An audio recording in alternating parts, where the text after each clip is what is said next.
नमस्कार, ओंकार न्यूज देख रहे हैं आप। आपके साथ मैं हूं आस्था श्रीवास्तव। रुक करते हैं खबरों का। बिहार के पूर्व सीएम और हिंदुस्तानी आवाम मोर्चा के प्रमुख जीतन राम मांझी आज दिल्ली में केंद्रीय गृह मंत्री अमित शाह से मुलाकात करेंगे। मांझी की शाह से मुलाकात ऐसे वक्त पर होने जा रही है जब बिहार के सीएम नीतीश कुमार खुद दिल्ली दौरे पर हैं।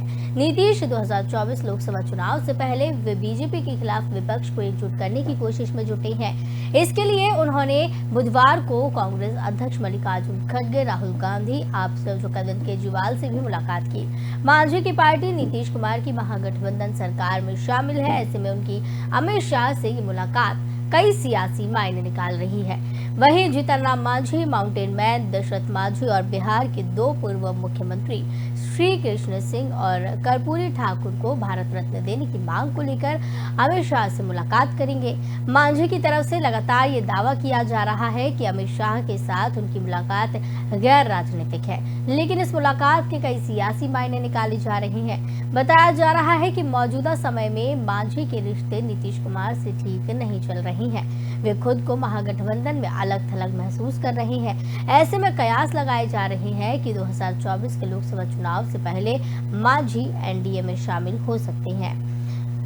तो बता दें कि जीतन राम मांझी अमित शाह से मुलाकात करने वाले हैं और बिहार में चर्चाओं का दौर शुरू हो गया है। जैसे ही जीतन राम मांझी दिल्ली पहुंचे हैं, लोकसभा चुनाव 2024 जैसे जैसे नजदीक आते जा रहे हैं, बिहार के नेताओं का दिल्ली दौरा शुरू हो गया है। मुख्यमंत्री नीतीश कुमार और डिप्टी सीएम तेजस्वी यादव के बाद अब पूर्व सीएम जीतन राम मांझी भी दिल्ली पहुंच गए हैं। मांझी की केंद्रीय गृह मंत्री अमित शाह से मुलाकात है। इस पर बिहार में चर्चाओं का दौर भी तेज है। जीतन राम मांझी की पार्टी हिंदुस्तान आवाम मोर्चा नीतीश तेजस्वी के साथ महागठबंधन में है। ऐसे में उनका बीजेपी के प्रमुख नेता से मिलना सियासी गलियारे में चर्चा का विषय बना हुआ है। एचएएम के मुखिया जीतन राम मांझी नई दिल्ली में अमित शाह से मुलाकात करेंगे। एचएएम के नेता इसे पूरी तरह औपचारिक मुलाकात बता रहे हैं। बताया जा रहा है कि मुलाकात की मुख्य वजह माउंटेन मैन दशरथ मांझी को भारत रत्न दिलाने की मांग करना है। इसके अलावा मांझी बिहार की कई समस्याओं पर भी गृह मंत्री से चर्चा करेंगे। इस दौरान दोनों नेताओं के बीच बिहार के मौजूदा राजनीतिक समीकरणों और आगामी चुनाव पर भी बात हो सकती है। दूसरी ओर मुख्यमंत्री नीतीश कुमार और डिप्टी सीएम तेजस्वी यादव भी दिल्ली दौरे पर हैं। दोनों ने बुधवार को कांग्रेस अध्यक्ष मल्लिकार्जुन खड़गे, कांग्रेस नेता राहुल गांधी, दिल्ली के मुख्यमंत्री अरविंद केजरीवाल से मुलाकात की। नीतीश कुमार ने 2024 के लोकसभा चुनाव में बीजेपी के खिलाफ विपक्षी दलों को एकजुट करने की मुहिम फिर से तेज कर दी है। इसी सिलसिले में वे फिर से विपक्षी दलों के नेताओं से मिल रहे हैं। आगामी आम चुनाव में विपक्षी की मोर्चेबंदी की कवायद को देखते हुए बीजेपी भी अपनी रणनीति पर काम कर रही है। बीजेपी के रणनीतिकारों की माने तो अगले चुनाव में छोटे क्षेत्रीय दलों की भूमिका अहम होने वाली है। बीजेपी उनसे संपर्क बनाए हुए है। बिहार में नीतीश तेजस्वी की जोड़ी को कमजोर करने के लिए बीजेपी छोटे दलों को अपने पाले में करने की कोशिश कर सकती है। और जीतन राम मांझी की जिस तरीके से ये मुलाकात हो रही है और जिस तरीके से सियासी गलियारों में चर्चा का विषय बना हुआ है, कहा यह जा रहा है कि 2024 के लोकसभा चुनाव से पहले मांझी एनडीए में शामिल हो सकते हैं। नीतीश और मांझी के जो रिश्ते हैं वो सही नहीं चल रहे, ऐसा भी कहा जा रहा है।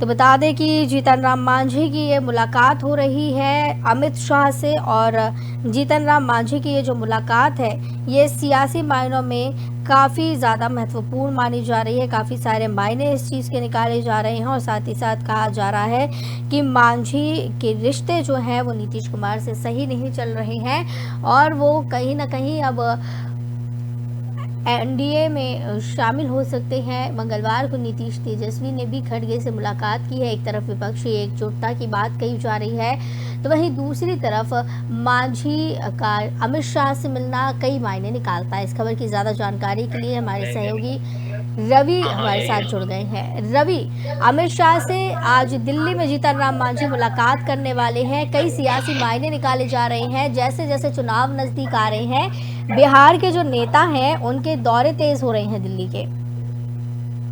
बिल्कुल आस्था, ये आज जीतन राम मांझी का जो दौरा है काफी मायनों में अहम है। चाहे आप बिहार के मौजूदा राजनीति के लिहाज से मान लें या फिर केंद्र में 2 दिन पहले यानी कि नीतीश कुमार, तेजस्वी यादव जैसे मल्लिकार्जुन खड़गे कांग्रेस के राष्ट्रीय अध्यक्ष से मुलाकात, उसके बाद राहुल गांधी से मुलाकात, अब जीतन राम मांझी आ रहे हैं। पहले ये माना जा रहा था जीतन राम मांझी और केंद्र सरकार यानी बीजेपी के बीच में कुछ ठीक नहीं चल रहा, लेकिन आज के मुलाकात से ये कयास निकाले जा रहे हैं कि ये मुलाकात बिहार की राजनीति में नया आयाम स्थापित करेगी, यानी कि रणनीति बदल देगी। दरअसल जीतन राम मांझी आज दिल्ली पहुंच रहे हैं, उसके बाद केंद्रीय गृह मंत्री अमित शाह से वो मुलाकात करेंगे। अब ये मुलाकात में किन बातों पर चर्चा होती है, फिलहाल ये मुलाकात के बाद ही स्पष्ट हो पाएगा। लेकिन रवि, इस बीच में खबरें ये भी थी कि नीतीश कुमार और मांझी के बीच ठीक नहीं चल रहा है, इसी वजह से अभी अमित शाह से मुलाकात कर रहे हैं। तो क्या लगता है कि चुनाव जैसे नजदीक आ रहा है उसके पहले मांझी जो है एनडीए में शामिल हो सकते हैं, एनडीए से गठबंधन कर सकते हैं, क्योंकि बीजेपी जो है छोटे दलों के संपर्क में है और उन्हें साधने की कोशिश में जुटी हुई है।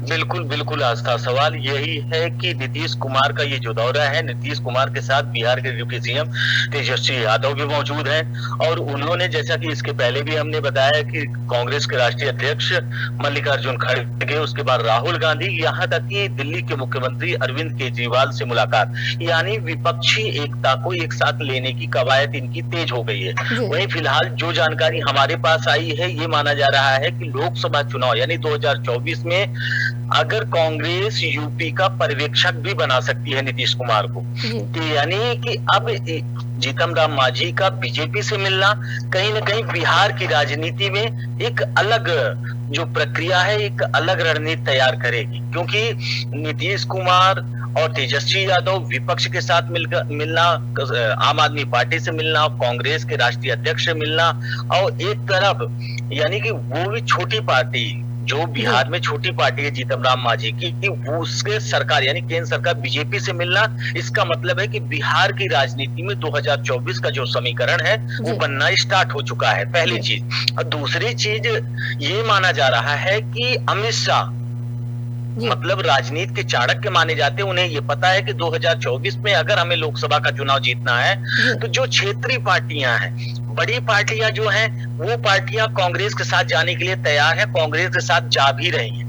लेकिन जो छोटी पार्टियां हैं हर स्टेट में, उन पार्टियों को लेकर जो जाति और समुदाय विशेष की राजनीति करती है, जैसे मांझी समुदाय का अहम रोल है बिहार में, कि नीतीश कुमार की कोशिश होगी कि जीतन राम मांझी के साथ मिलना, उसके साथ इनको अपने साथ जोड़ना और बिहार की राजनीति में एक बार फिर से उलटफेर करना। यानी बीजेपी ये पहले से भी करती आई है, चाहे आप यूपी में देख लीजिए, इसके पहले पश्चिम बंगाल में देख लीजिए, पंजाब में देख लीजिए, हरियाणा में देख लीजिए, किसी भी राज्य में हो, बीजेपी की अहम कोशिश होती है कि जो छोटी पार्टियां हैं इनको अपने साथ हम जोड़कर चुनाव जीते, और इसमें कहीं ना कहीं तक मतलब काफी हद तक बीजेपी कामयाब भी हुई है आस्था। लेकिन सवाल अब ये उठ रहा है कि जिस तरीके से ये मुलाकातें हो रही हैं, इससे नीतीश कुमार को क्या कुछ नुकसान होगा बिहार में? क्योंकि अगर जीतन राम मांझी एनडीए के साथ हाथ मिला लेते हैं तो बिहार के जो राज्य स्तर की जो राजनीति है उसमें भी काफी बड़ा उलटफेर भी देखने को मिलेगा, क्योंकि नीतीश कुमार के साथ अभी जीतन राम मांझी है। बिल्कुल बिल्कुल बिल्कुल, अभी तक क्या है, नीतीश की जो राजनीति रही है आस्था, वो अहम अगर मूल्यों में देखा जाए तो बिहार में निचली जातियों में, चाहे माझी समुदाय हो, चाहे उसमें कुबेर समुदाय हो, या फिर जितना ओबीसी, एससी, एसटी, यानी अगर हम वर्ण वाइज बताएं तो जो दलित समुदाय है या पिछड़ी जात के जो लोग हैं, उन्हें नीतीश कुमार अपने साथ रखने में कामयाब हुए थे। लेकिन जीतन राम मांझी का बीजेपी के साथ मिलना और उनके साथ बातचीत करना, आने वाले कल में अगर गठबंधन भी होता है तो उसमें कहीं ना कहीं नीतीश कुमार के वोट बैंक में सेंध लग जाना, जी। ये एक अहम फैक्टर है। जीतन राम मांझी अगर बीजेपी के साथ मिलते हैं तो नीतीश कुमार का जो वोट बैंक है, नीचे दलित समुदाय, चाहे यादव समुदाय हो, चाहे खार समुदाय हो बिहार में, और सबसे चाहे मांझी समुदाय, जिसको हम केवट समुदाय के रूप में भी जानते हैं, कि बिहार में अधिक संख्या में ये लोग हैं। अगर मांझी समुदाय, अगर मांझी अगर बीजेपी के साथ मिलते हैं तो कहीं ना कहीं एक केवट समुदाय और दलित समुदाय भी बीजेपी के साथ आ सकता है। तो ये कहीं ना कहीं नीतीश के लिए एक झटका होगा। और नीतीश ही नहीं, विपक्ष में चाहे कांग्रेस हो, चाहे आरजेडी हो, जेडीयू हो, सपा हो, बसपा हो, टीएमसी हो, सिर्फ कोई भी पार्टी हो, हर पार्टियों के लिए झटका ही होगा। क्योंकि सवाल ये होता है कि जैसे कि इसके पहले भी हमने कहा कि जो क्षेत्रीय पार्टियां होती हैं वो सिर्फ और सिर्फ विशेष जातिगत विशेष राजनीति करती हैं। उनको ये होता है कि अगर इस प्रदेश में हमारे पास अधिक संख्या बल है तो हम कहीं ना कहीं विधानसभा में पहुंच जाएंगे, लोकसभा तक हम पहुंच सकते हैं। तो ये कहीं ना कहीं नीतीश कुमार के लिए एक झटका होगा। आस्था जी बिल्कुल, कहीं ना कहीं एक बड़ा झटका होगा और बिहार की राजनीति में काफी बड़ा फेरबदल इसके बाद देखने को मिल सकता है। बहुत धन्यवाद रवि जुड़ने के लिए और इसकी ज्यादा जानकारी के लिए। तो आपको बता दें कि जीतन राम मांझी जैसे दिल्ली पहुंचे हैं, बिहार की राजनीति तेज हो गई है और बिहार के नेताओं का दौरा लोकसभा चुनावों के मद्देनजर एक के बाद एक होता जा रहा है, तेज होता जा रहा है। वहीं हिंदुस्तान आवाम मोर्चा के प्रमुख जीतन राम मांझी भी दिल्ली में है। केंद्रीय गृह मंत्री अमित शाह से वो मुलाकात करेंगे। शाह से मुलाकात ऐसे वक्त पर हो रही है जब नीतीश कुमार दिल्ली दौरे पर है और लोकसभा चुनाव नजदीक है। तो कहा यह जा रहा है कि नीतीश कुमार से जो तल्ख रिश्ते चल रहे हैं जीतन राम मांझी के, उसके बाद अमित शाह के साथ वो हाथ मिला सकते हैं, तो कहीं ना कहीं एनडीए में वो शामिल हो सकते हैं। और अगर ऐसा होता है तो एक बड़ा झटका नीतीश कुमार को लग सकता है, क्योंकि बिहार में मांझी समुदाय और उनके सपोर्टर जो है वो कहीं ना कहीं अब एनडीए के साथ आ जाएंगे।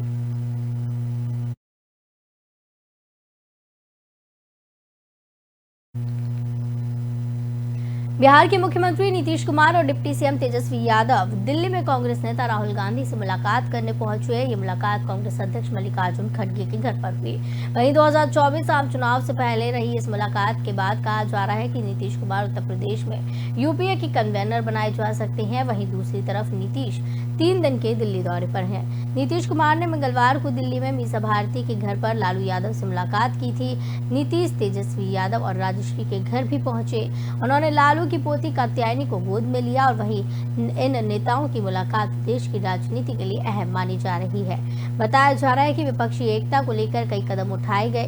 नीतीश कुमार पहले से विपक्षी एकता के समर्थक हैं। वे पहले भी कांग्रेस को साथ लेने की बात कर चुके हैं। वहीं कुछ विपक्षी पार्टियां इसके बाद प्रस्ताव के खिलाफ हैं। आरजेडी और कांग्रेस के नेताओं का कहना है कि नीतीश यूपीए के कुनबे को बढ़ा सकते हैं।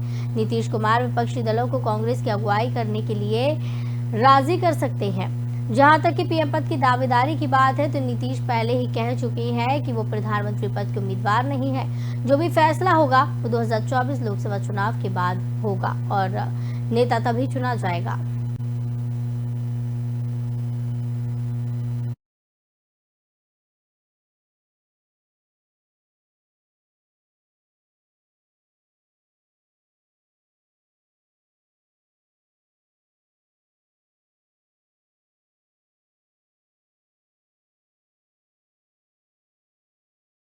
लोकसभा चुनाव के पहले विपक्ष मंथन कर रहा है। खड़गे से मुलाकात हुई है नीतीश कुमार की, तेजस्वी यादव की, और इस मुलाकात में कई चीजें निकलकर सामने आई है। विपक्षी एकता को धार देने की कोशिश इस मुलाकात के जरिए की गई है। बताया जा रहा है कि नीतीश कुमार 3 दिवसीय दौरे पर दिल्ली पहुंचे और यहां पर उन्होंने लालू यादव से भी मुलाकात की है, केजरीवाल से भी मुलाकात की है और मल्लिकार्जुन खड़गे, राहुल गांधी से भी मुलाकात की है। तेजस्वी यादव के घर भी नीतीश कुमार पहुंचे हैं और जिस तरीके से विपक्ष के नेताओं से नीतीश कुमार की मुलाकातें हो रही हैं, कई बड़े मायने निकाले जा सकते हैं, क्योंकि 3 दिवसीय दौरे में विपक्ष के नेताओं से नीतीश कुमार की ये मुलाकातें हुई हैं। नीतीश को बताया जा रहा है कि यूपी में निकाय चुनाव का जिम्मेदारी भी दी जा सकती है और साथ ही साथ लोकसभा चुनाव नजदीक है तो विपक्षी एकता भी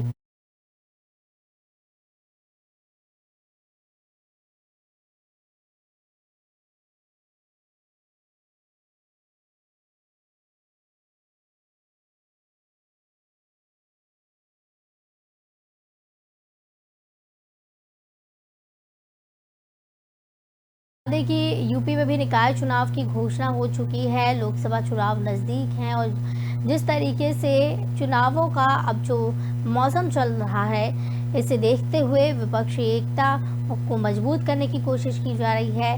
नीतीश कुमार अपने 3 दिवसीय दौरे पर पहुंचे और उन्होंने दिग्गज नेताओं से मुलाकात की है। नीतीश कुमार ने लालू यादव से मुलाकात की, मीसा भारती के घर नीतीश कुमार पहुंचे, केजरीवाल से मुलाकात की, मल्लिकार्जुन खड़गे के आवास पर नीतीश कुमार पहुंचे और वहां पर तेजस्वी से भी उन्होंने मुलाकात की है, तेजस्वी के घर पहुंचे हैं। राहुल गांधी भी मल्लिकार्जुन खड़गे के आवास पर मौजूद रहे। खड़गे की मुलाकात एक बड़ा महत्वपूर्ण मायना दे रही है। विपक्षी एकता की यहाँ कोशिश की जा रही है किसी भी तरीके से बीजेपी को टक्कर दी जा सके।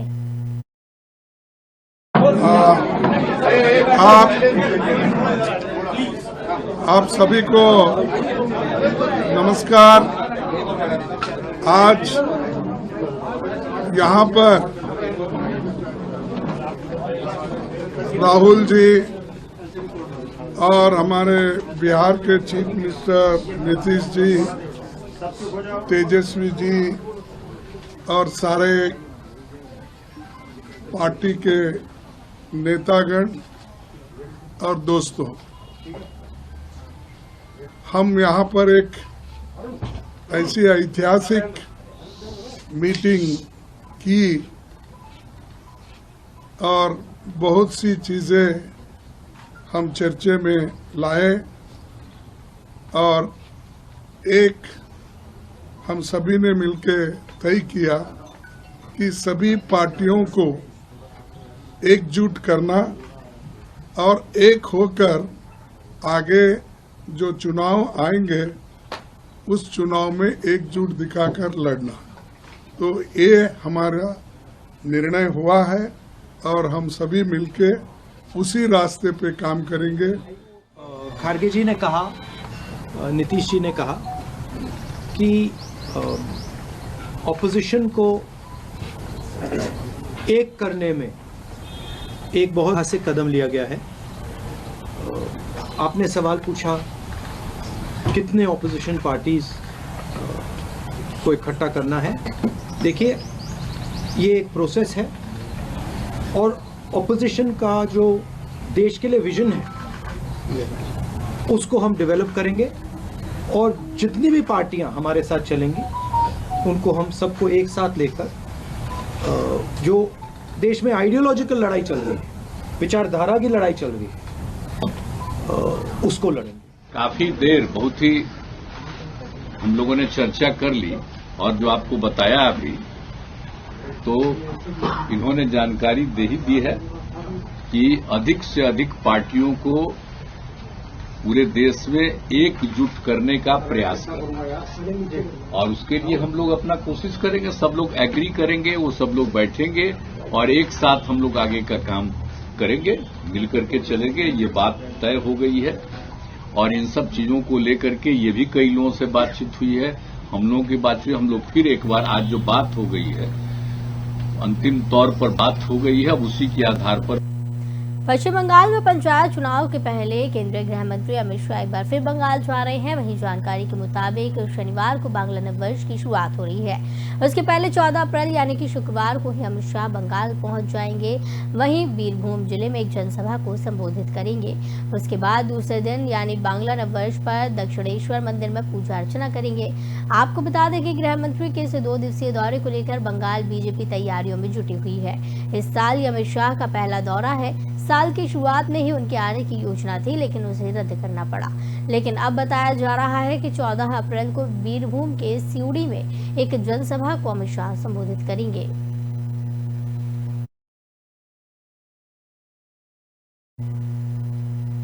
माफिया अतीक अहमद और उसके भाई अशरफ को प्रयागराज लाने से पहले ईडी ने अतीक के दर्जन भर करीबियों के घर और ऑफिस पर छापेमार कार्रवाई की है। इस दौरान ईडी के अफसरों ने प्रॉपर्टी के दस्तावेज और जमीनों की खरीद फरोख्त से जुड़े दस्तावेज को कब्जे में लिया, तो वहीं ईडी की अलग अलग टीम ने एक साथ अतीक के करीबियों के घर पर रेड डाली। अतीक के वकील सौलत हनीफ, अतीक के करीबी बिल्डर खालिद जफर, अतीक के अकाउंटेंट सीताराम शुक्ला सहित दर्जनों लोगों के घर ईडी ने जांच पड़ताल की। तो वही जानकारी के मुताबिक सौलत हनीफ के घर से भी कई ऐसे कागजात मिले जिसमें अतीक की पत्नी शाइस्ता के नाम कई बड़ी प्रॉपर्टीज का पता चला है। इसके अलावा अतीक के अकाउंटेंट के यहाँ से बरामद दस्तावेज में अतीक और उसके रिश्तेदार के नाम पर कुछ प्रॉपर्टी के अलावा ऐसे दस्तावेज भी मिले हैं जिससे साफ होता है कि अतीक ने हिडन रूप से कई बड़े बिजनेसमैन और रियल एस्टेट के कारोबार में दूसरे के नाम पर बड़ा अमाउंट लगाया। ईडी की कार्रवाई अभी चल रही है। काफी दस्तावेजों को ईडी ने अपने कब्जे में लिया है।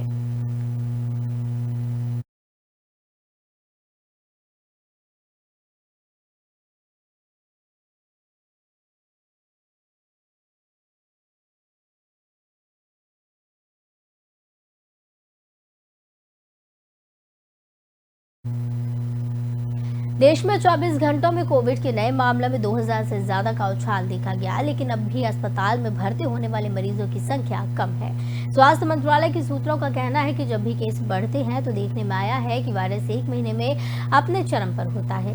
इस हिसाब से 20 दिन का वक्त बीत चुका है और अनुमान है कि 8 से 10 दिन कोविड के मामलों में और इजाफा होगा, पर उसके बाद केस कम होने शुरू हो जाएंगे। कहा जा सकता है कि कोविड अभी एंडेमिक स्टेज की ओर बढ़ रहा है। इस चरण में बीमारी स्थानीय बनकर रह जाती है, लेकिन ये नहीं कहा जा सकता है कि बीमारी का खात्मा हो गया है। बचाव के उपायों पर आगे भी ध्यान देना होगा।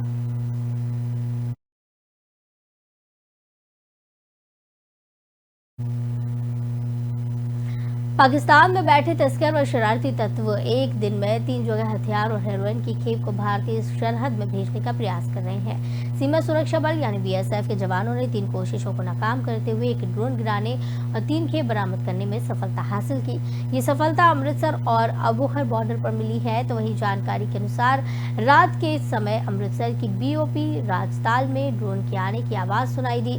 जवानों ने तुरंत कार्रवाई करते हुए ड्रोन गिराने में सफलता हासिल की। ड्रोन के साथ तकरीबन 2 किलो हेरोइन बंधी हुई थी जिसे जब्त किया गया। वहीं दूसरी घटना अमृतसर के अटारी सीमा के अंतर्गत आती है और बटालियन 22 के जवान गश्त पर इस दौरान थे, तभी उन्हें ड्रोन की आवाज सुनाई दी। आवाज पर कार्रवाई करते हुए जवानों ने फायरिंग शुरू की, जिसके बाद ड्रोन वापस लौट गया। वहीं इलाके को सील करते हुए सर्च अभियान चलाया गया।